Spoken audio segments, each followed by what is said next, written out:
ഒരു മനുഷ്യൻ മരിക്കുമ്പോൾ ആദ്യം സംഭവിക്കുക അയാളുടെ കണ്ണ് യാത്ര പറയാണ് ചെയ്യുക. ഫസ്റ്റ് ഭൂമിയിൽ നിന്ന് നോട്ടാണ് അവസാനിപ്പിക്കുക. ആദ്യം കണ്ണുകൊണ്ടാണ് യാത്ര പറയുന്നത്. നോട്ടം ആദ്യം അവസാനിപ്പിക്കും. നോട്ടം അവസാനിച്ചു കഴിഞ്ഞാൽ ഇയാൾ ആരെയാണ് കാണുന്നത് എന്ന് നമുക്ക് മനസ്സിലാവില്ല. അയാൾക്ക് മാത്രമാണ് കാണുക. ഹയാത്തിലുള്ള ആൾക്കാരെയും കാണും, മരിച്ച ആൾക്കാരെയും കാണും. ജീവിതകാലത്ത് ഏറ്റവും കൂടുതൽ ആരെയാണോ ഇഷ്ടപ്പെട്ടത് ആ ആളെ മരിക്കുമ്പോൾ കാണും. അത് ബദിരീങ്ങളായി കിട്ടണം. അതിനുള്ള മജ്‌ലിസുന്നൂറ് കട്ടിലുമ്പോൾ ഇങ്ങനെ നീണ്ടു തീർന്ന് കിടക്കുമ്പോൾ എവിടെയാണെങ്കിലും, പെരയിലാണെങ്കിലും ആശുപത്രിയിലാണെങ്കിലും എവിടെയാണെങ്കിലും 313 ബദിരീങ്ങൾ വന്നിട്ട് വട്ടത്തിൽ ഇങ്ങനെ നിൽക്കണം. അതിനാണ് ഐദൽ ഷാ തങ്ങൾ ബാബ മജ്‌ലിസുന്നൂറ് എല്ലാം പറഞ്ഞിട്ടുള്ളത്. കടം വീടൽ അതിൻ്റെ ഒപ്പം ഓട്ടോമാറ്റിക്കാണ്. പെരപ്പണി തീരൽ അതിൻ്റെ ഒപ്പം ഓട്ടോമാറ്റിക്കായിട്ടാണ് നടക്കും. മുതലിൽ ബർക്കത്തുണ്ടായാലും അതിൻ്റെ ഒപ്പം ഓട്ടോമാറ്റിക്കായിട്ടാണ് നടക്കും. മക്കളെ കല്യാണം ശരിയായാലും അതിൻ്റെ ഒപ്പം ഓട്ടോമാറ്റിക്കാണ് നടക്കും. കുട്ടികൾക്ക് നാഫിയ ഇൽമ പഠിയാൽ അതിൻ്റെ ഒപ്പം ഓട്ടോമാറ്റിക്കായിട്ടാണ് നടക്കും. ഏത് ശരിയായാലേ ആക്കിബത്തന് ശരിയാവുമ്പോൾ. അതിനാണ് ചെല്ലാൻ പറഞ്ഞിട്ടുള്ളത്. അപ്പം അതുകൊണ്ട് മജ്‌ലിസുന്നൂറിൻ്റെ നിയ്യത്ത് എന്താ? ആക്കിബത്ത് നന്നാവല്. അങ്ങനെയാണ്. അപ്പം അത് വളരെ പ്രധാനപ്പെട്ട സംഗതിയാണ്. അതിന് സൂക്ഷിക്കേണ്ട കാര്യങ്ങളാണ് ഞാൻ പറഞ്ഞുകൊണ്ടിരിക്കുന്നത്.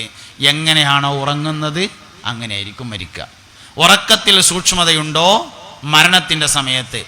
മുസ്തഫായ നബി സല്ലല്ലാഹു അലൈഹി വസല്ലമ തങ്ങൾക്ക് ഉറങ്ങുമ്പോൾ ധരിക്കാൻ വേണ്ടി ഒരു പുതിയ വസ്ത്രമുണ്ടായിരുന്നു എന്നാണ് സയ്യിദത്തുനാ ആയിഷത്തു സിദ്ദീഖ റളിയല്ലാഹു അൻഹ പറഞ്ഞിട്ടുണ്ട്. നമ്മൾ ഉറങ്ങുമ്പോൾ ഏതാ ധരിക്കുക? ഉള്ളിലേക്ക് കീറിയത്. അതുകൊണ്ട് തന്നെ മരിക്കുമ്പോഴും ഉള്ളിലേക്ക് കീറി എടുക്കേണ്ടി വരും. വെള്ളത്തുണി വെള്ളക്കുപ്പായ എടുക്കണം എന്നല്ല ഞാൻ പറയും. എന്നാലും ഉണ്ടല്ലോ ഒരു നല്ല കള്ളിത്തുണി അല്ല. നബി സല്ലല്ലാഹു അലൈഹി വസല്ലമ തങ്ങൾക്ക് ഉറങ്ങുമ്പോൾ ധരിക്കാൻ ഒരു പുതിയ വസ്ത്രമുണ്ടായിരുന്നു എന്ന് സയ്യിദുനാ ആയിഷ റളിയല്ലാഹു അൻഹ പറഞ്ഞിട്ടുണ്ട്. അതന്നെ. അതുകൊണ്ടാണ് വൃത്തിയുള്ള സ്ഥലത്ത് കടന്നിട്ട് ഉറങ്ങണം എന്ന് പറയണേ. എങ്ങനെയുണ്ട് ഉറങ്ങരുത്. എങ്ങനെയാണോ ഉറങ്ങുന്നത് അങ്ങനെ മരിക്കും. കാരണം നമ്മൾ ജീവിതത്തിൽ ഏറ്റവും കൂടുതൽ പരിശീലനം നേടുന്നത് ഉറങ്ങാനാണ്. അതിനാൽ ഉറക്കം പോലെയായിരിക്കും മൗത്ത്. നല്ലോണം സൂക്ഷിക്കണം എന്നാണ് ഒന്ന് പറഞ്ഞത്.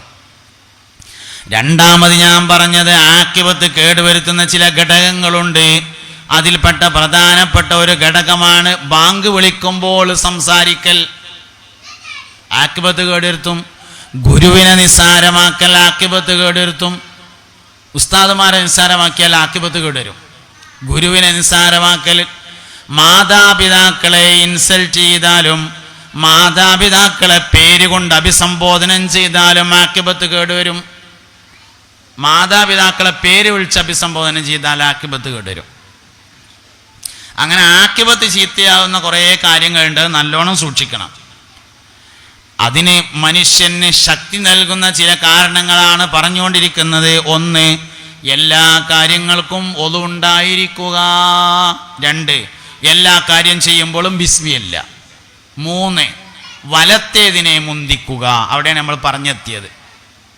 പ്രത്യേകിച്ച് 4 കാര്യങ്ങൾ വലത്തേത് കൊണ്ട് മാത്രമേ ചെയ്യാവൂ. തിന്നുക, കുടിക്കുക, കൊടുക്കുക, വാങ്ങുക. 4 കാര്യം വലത്തേത് കൊണ്ട് ചെയ്യാൻ പറ്റുള്ളൂ. തിന്നുക, കുടിക്കുക. അത് ചോറയിച്ചതിൻ്റെ ശേഷം പിന്നെ വെള്ളം കുടിക്കുകയാണെങ്കിലും ശരി വലത്തേതുകൊണ്ട് കുടിച്ചാൽ മതി. കല്യാണത്തിനാണെങ്കിൽ ഡിസ്പോസബിൾ ഗ്ലാസ്സാണ്. നമ്മളെ കുടി കഴിഞ്ഞാൽ വലിച്ചെറിയും. പിന്നെ ഇടത്തേതുകൊണ്ട് കുടിക്കേണ്ട ഒരു ആവശ്യമില്ല. പെരയിലാണെങ്കിൽ നമ്മൾ തന്നെ ഒന്നാണ് കഴുകി വെച്ചാൽ മതി. അപ്പോഴും അതിൻ്റെ ആവശ്യമില്ല. ഹോട്ടലിലാണെങ്കിൽ കഴുകാനുള്ള പൈസയും കൂടി നമ്മൾ കൊടുക്കുന്നുണ്ട്. അപ്പോഴും അതിൻ്റെ ആവശ്യമില്ല. പിന്നെ എന്തിനാ ഇടത്തെ കൈ? പിന്നെ ആൾക്കാരുടെ ഇടയിലാകുമ്പോൾ ഒരു ഐബ് ഉണ്ടാകരുത്. അതിനെന്ത് ചെയ്യണം? ദേശം അടിക്ക് പിടിക്കണം. ഒന്ന് അഡ്ജസ്റ്റ് ചെയ്ത് പിടിക്കണം.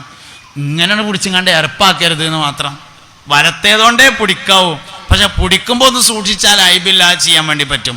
എന്തായാലും തിന്നുക, കുടിക്കുക, കൊടുക്കുക, വാങ്ങുക. 4 കാര്യം വലത്തേതുകൊണ്ട്. എന്നാൽ ചോറയിക്കാൻ കഴുകേണ്ടത് വലത്തേ കൈയല്ല. ചോറയിക്കാൻ വേണ്ടി കഴുകേണ്ടത് 2 കൈയുമാണ്. ഭക്ഷണം കഴിക്കാൻ വേണ്ടി കഴുകേണ്ടത് കൈ കഴുകണം. ഭക്ഷണം കഴിക്കുന്നതിന് മുമ്പ് വായയും കഴുകണം. ഏത് കൈ? 2 കൈയും കഴുകണം. ഭക്ഷണം കഴിച്ചു കഴിഞ്ഞാലും 2 കൈയാണ് കഴുകേണ്ടത്. വലത്തേത് മാത്രമേ ഉപയോഗിച്ചിട്ടുള്ളൂ. എന്നാലും ഏത് കഴുകണം? ഇടത്തേത് കഴുകണം. അതെന്താണ്? അതിന് ഇത്തിബാ. നബി സല്ലല്ലാഹു അലൈഹി വസല്ലമ തങ്ങൾ അങ്ങനെ ചെയ്തിരുന്നു എന്നുള്ളതാണ് കാരണം. വേറൊരു കാരണം വേണ്ട. നബി സല്ലല്ലാഹു അലൈഹി വസല്ലം ഒരു കാര്യം ചെയ്താൽ പിന്നെ അതിന് വേറെ കാരണമൊന്നും വേണ്ട, നബി തങ്ങൾ ചെയ്തു എന്നുള്ള തന്നെ കാരണം സല്ലല്ലാഹു അലൈഹി വസല്ലം. എന്തിനാണ് ഭക്ഷണം കഴിക്കുന്നതിന് മുമ്പ് 2 കൈ കഴുകുന്നത്? വായിലേക്ക് എന്തൊരു സാധനം വെക്കുകയാണെങ്കിലും വലത്തേതുകൊണ്ടാണ് വെക്കേണ്ടത്. അങ്ങനെ മീൻ തിന്നപ്പം മുള്ളു കുടുങ്ങി, എന്നാൽ പിന്നെ വലത്തേതുകൊണ്ട് എടുക്കാൻ പാടില്ല. വായിൽ നിന്നൊരു സാധനം തിരിച്ചെടുക്കേണ്ടത് തല ഇടത് വശത്തേക്ക് തിരിച്ചു പിടിച്ചതിന് ശേഷം ഇടത്തെ കൈ കൊണ്ടാണ് എടുക്കേണ്ടത്. അതിനു വേണ്ടിയാണ് ഇടത്തെ കൈ ആദ്യം കഴുകി വെച്ചിട്ടുള്ളത്. ഭക്ഷണം കഴിക്കാൻ 2 കൈയാണ് കഴുകേണ്ടത്, കഴിക്കേണ്ടത് വലത്തേതുകൊണ്ടാണ്.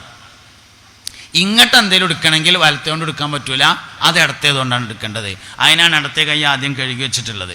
അപ്പോൾ കുട്ടികളൊക്കെ കൈ കഴുകാൻ ശീലിപ്പിക്കണം. കുട്ടികൾക്ക് വേണ്ടി ഉമ്മമാർ ബിസ്മി ചൊല്ലണം, കുട്ടികൾക്ക് വേണ്ടി ഉമ്മമാർ കൈ കഴുകണം. ഏത് കൈ?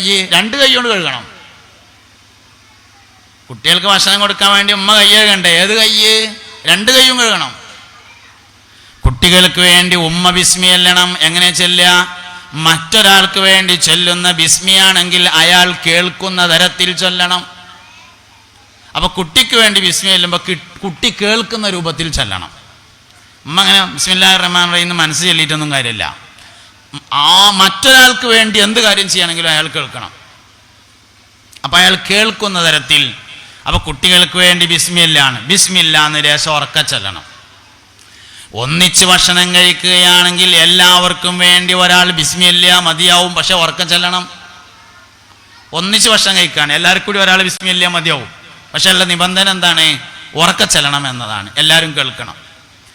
ജമാഅത്തായിട്ട് നിസ്കരിക്കുമ്പോൾ ബാങ്ക് കൊടുക്കുകയാണ്, മറ്റൊരാൾ കേൾക്കണം. ഒറ്റക്ക് നിസ്കരിക്കുമ്പോൾ ബാങ്ക് കൊടുക്കുകയാണ്, ആരും കേൾക്കണ്ട. ജമാഅത്തിന് ബാങ്ക് കൊടുക്കുകയാണ്, ഒരാളെങ്കിലും കേൾക്കണം. എല്ലാവരും കേട്ടാൽ എല്ലാവർക്കും നന്നായി, ഒരാളെങ്കിലും കേൾക്കുക എന്നുള്ളത് അതിൻ്റെ നിബന്ധനയാണ്. എന്നതുപോലെ കുട്ടികൾക്ക് വേണ്ടി ബിസ്മി ചൊല്ലുമ്പോൾ കുട്ടി കേൾക്കണം. അപ്പോൾ വലത്തേതിനെ മുന്തിക്കല ഞാൻ പറഞ്ഞത്. ചെരുപ്പ് ധരിക്കുകയാണ്, ആദ്യം വലത്തേ കാല് ധരിക്കുക. വാഹനത്തിൽ കയറുകയാണ്, വലത്തേ കാല് വെച്ച് കയറുക. ഇന്ന് വണ്ടിയുടെ ഡ്രൈവിംഗ് സീറ്റ് ഉള്ളത് വലത്തേ കാൽ വെച്ച് കയറാവുന്ന തരത്തിലല്ല. അറേബ്യൻ രാജ്യങ്ങളിലൊക്കെ അങ്ങനെയാണ്, നമ്മുടെ നാട്ടിൽ അങ്ങനെയല്ല. അപ്പം എന്ത് വേണം? ലേശം സൂക്ഷ്മത വേണം, എന്നാലേ നടക്കുള്ളൂ. വണ്ടിയുടെ ഡ്രൈവിംഗ് സീറ്റ് വലത്തേക്കാൽ വെച്ച് കയറുന്ന രൂപത്തിലല്ല. അതിന് വേറൊരു സംഭവം കൂടി ഉണ്ട്. വണ്ടിക്ക് ആദ്യം കയറിയ ഡ്രൈവറെ കയറാം, ഓൻ തന്നെ ഇടത്തെ വെച്ച് കയറിയാൽ പിന്നെ എന്തിനാ പറ്റുക? ബാക്കിയുള്ളവരൊക്കെ പിന്നെ കയറണമല്ലേ. അപ്പം എന്ത് ചെയ്യണം? സൂക്ഷിക്കണം. ഒന്നുകിൽ സ്റ്റെപ്പിൽ ചവിട്ടണം വലത്തേതുകൊണ്ട്, എന്നിട്ട് കയറണം. അല്ലെങ്കിലോ ആദ്യം ഇരുന്നിട്ട് പിന്നെ കാലെടുത്തിട്ട് വലത്തേത് ആദ്യം വെക്കണം.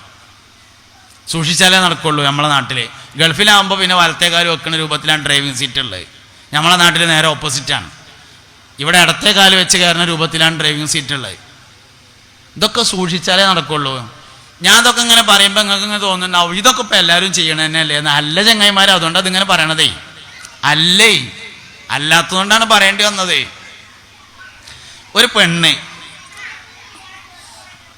എടി കാത് കുത്തും, ഞാൻ അവിടെ പോയിരുന്നാണ് നമ്മളവിടെ പോയിരുന്നാണ്. ആ തിണ്ടത്ത് പോയിരിക്കും, അത് ആ ക്ലാസ് ഇരിക്കണോടത്ത് അവിടെ പോയിരുന്നിട്ട് ഇന്നെ നോക്കി എല്ലാവരും. അവിടെ ഇരുന്നാൽ മതി, പക്ഷെ നീച്ചരുത്, കുഴപ്പമൊന്നുമില്ല, നീക്കരുത്, ഇരിക്കണോടത്ത് ഞാൻ ചന്തി ഇളകരുത്. എവിടെയെങ്കിലും ഇരിക്കണം, നിങ്ങൾ ഇരിക്കണം. ഞാൻ ഇരിക്കണോടൊന്ന് നീക്കരുത് കേട്ടോ. നിങ്ങൾ നല്ല നിലക്ക് ഇരുന്നാലും നിങ്ങൾക്ക് വേണ്ടി അവസാനം ഞാൻ തോരക്കും. ഞാൻ ഇരിക്കണോടൊന്ന് ഇളകാതെ ഇരിക്കണം, എന്നാലുള്ള നടക്കുക. ഓക്കെ, ഇൻഷാ അല്ലാഹ്. ഒരു നല്ല കുട്ടികൾ അല്ലാഹു തആല സാലിഹാത്തുകളിൽ ചേർക്കട്ടെ. നമ്മളെ കുട്ടികളൊക്കെ അല്ലാഹു തആല സാലിഹീങ്ങളാക്കട്ടെ. അവർക്ക് നമുക്കും നാഫിയായ ഇൽമ നൽകട്ടെ, ദീർഘായുസ്സും ആഫിയത്തും നൽകട്ടെ. മാലിലും ഔലാദിലും അസ്വാജിലും ബുയൂത്തിലും അള്ളാഹു നമുക്ക് എല്ലാവർക്കും ബറക്കത്ത് നൽകട്ടെ. ഞാൻ 15 വരുന്ന ഇനി പറഞ്ഞുകൊണ്ട് പിന്നെ ഞാൻ മറന്നാലോ എന്ന് കരുതിയിട്ട്. പക്ഷെ നിങ്ങളവിടെ നിന്ന് നീച്ചരുത്, അവിടെ തന്നെ ഇരിക്കണം, എന്നാലേ ഇപ്പോൾ അതൊക്കെ സംഗതി ശരിയാവുള്ളൂ കേട്ടോ. ഓക്കെ, ഇൻഷാ അല്ലാഹ്.